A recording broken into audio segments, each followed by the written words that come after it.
और खबर आपको उत्तर प्रदेश के श्रावस्ती जनपद के इकौना से बता दें, जहां पर आज फिर से एक घर में मातम पसर गया है। सड़क हादसे में घायल हुए इकौना कबीर नगर मोहल्ला निवासी पप्पू कश्यप उर्फ पप्पू कहार पुत्र स्वर्गीय बरसाती कहार की मौत हो गई है।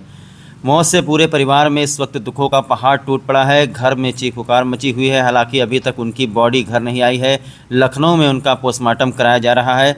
दरअसल कल दोपहर को सूचना मिली कि एक युवक घायल अवस्था में गोविंदपुर मोड़ के पास सड़क किनारे पड़ा हुआ है। स्थानीय लोगों के द्वारा युवक को इकौना के सरकारी अस्पताल में भर्ती कराया गया था, जहां से डॉक्टरों ने प्राथमिक दवा उपचार करने के बाद जिला अस्पताल बहराइच रिफर कर दिया था। पप्पू कहार की हालत को देखकर ऐसा लग रहा था जैसे उनके ऊपर कोई गाड़ी चढ़ गई हो। जिला अस्पताल बहराइच में भी डॉक्टरों ने उन्हें जवाब दे दिया, जिसके बाद उन्हें लखनऊ रिफ़र किया गया था और लखनऊ से खबर मिली है कि उनकी मौत हो गई है। दुर्घटना कारित करने वाले वाहन के बारे में अभी तक स्पष्ट जानकारी नहीं मिल पाई है। पुलिस भी जांच में जुटी हुई है। परिजनों की तरफ से भी इकौना थाने में कोई एप्लीकेशन वगैरह नहीं दिया गया है। आसपास के लोगों का कहना है कि हादसा किसी मारुति कार से हुआ है।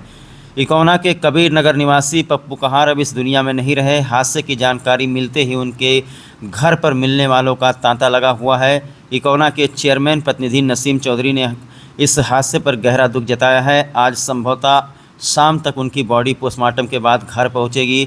नेशनल हाईवे पर लगातार हो रहे हादसों में रोज़ाना किसी न किसी की जान जा रही है। तो ये बड़े ही अफसोस की बात है कि हमारे ही गौतम नगर मोहल्ला के बगल में कबीर नगर मोहल्ला है, जहां के निवासी पप्पू कश्यप, जिनके पिताजी बरसाती लाल कहार, जिनके बारे में आप सभी लोग अच्छे से जानते हैं। तो बहुत ही अफसोस की बात है। उनके घर पर हम पहुंचे हैं, जहां पर देखिए किस तरीके से ये मासूम बच्चियां रो रही हैं, चीख रही हैं, बिलख रही हैं, अपने पापा को देखना चाहती हैं। उनका पोस्टमार्टम कराया जा रहा है लखनऊ में।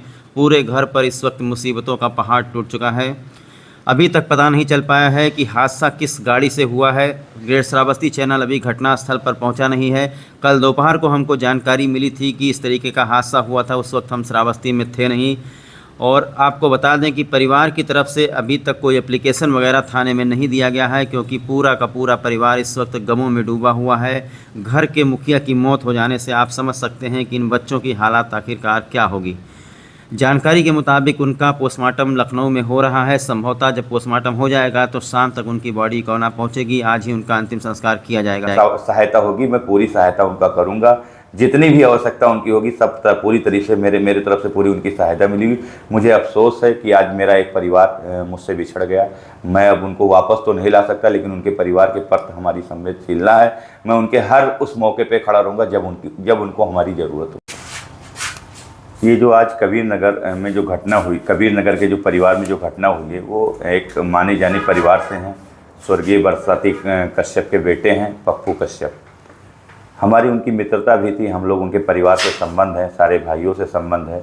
हम लोग आना जाना लगा रहता है। लेकिन आज बड़ी दुखद घटना है जब इसके बारे में सुना गया कि नेशनल हाईवे पे ये दुर्घटना घट गई है। और ऐसे कई बार मैंने आपके चैनलों के माध्यम से भी बोला गया है कि कहीं ना कहीं ये प्रशासन की लापरवाही होती है कि जितनी भी नेशनल हाईवे पे घटना होती है। मैं निवेदन करना चाहता हूँ कि नेशनल हाईवे पे भी सीसी कैमरे की आवश्यकता है। अगर वहाँ भी सीसी कैमरे लगाया जाए तो ऐसी कहीं अगर दुर्घटना हो जाए तो जिस परिवार की में घटना घटी, कम से कम उनको ये तो संतावना हो जाए कि कम से कम मेरे इस परिवार इस गाड़ी की वजह से इस घटना हुई है, उनके खिलाफ कार्रवाई हो जाए, जिससे उस परिवार को कम से कम राहत मिल सके। कई बार आपके चैनल के माध्यम से बोल चुका हूँ कि नेशनल हाईवे पे जो भी घटनाएं होती हैं उस पर अधिकतर मैंने देखा कि कोई कार्रवाई नहीं होती है। लेकिन मैंने फिर एक बार कह रहा हूँ कि ये मेरे